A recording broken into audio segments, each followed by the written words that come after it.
Hello, my third video is going to be over Chapter 19, Types of Poetry. There are many types of poetry, and each are used different to convey what is trying to be said to the reader. The first major topic in this chapter is going to be lyric poetry, and that is a poem that is meant to be sung and tries to capture and describe a feeling.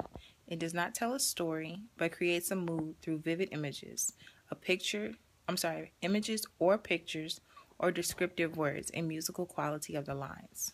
The first example of a lyric poetry in the text would be on page 613, and it's the poem Piano by D.H. Lawrence. Piano attests to the power of music and how it takes a listener back to. The quotation was, takes it back to the old Sunday evenings at home. The quotations actually was, softly in the desk, a woman is singing to me. An image as such that is one of the piano is central to any lyric poem, and one of the first things to consider is the image pattern you discover. The second example I located was on page 615.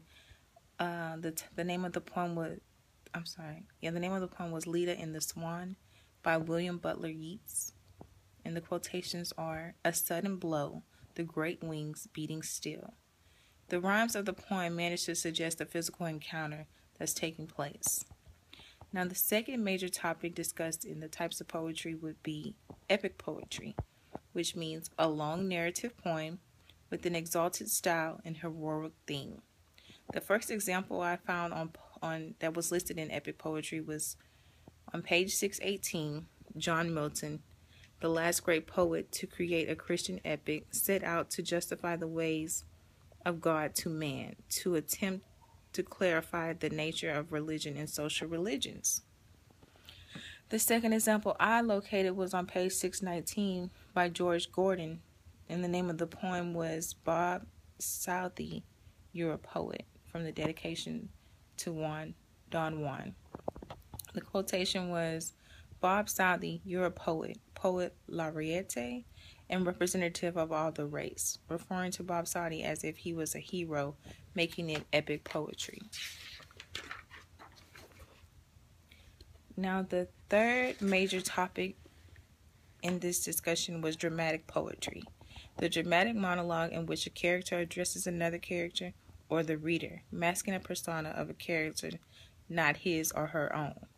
The first example I found was on page 621 by Robert Browning, My Last Duchess. That's my last Duchess painted on the wall, looking as if she were alive. What you learn here is more than the Duke might knowingly want to confess, which makes it dramatic. The second example I found was on page 625 by Pablo Neruda.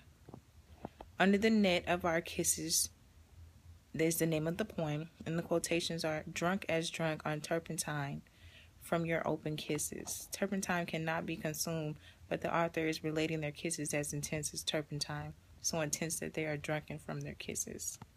Thank you.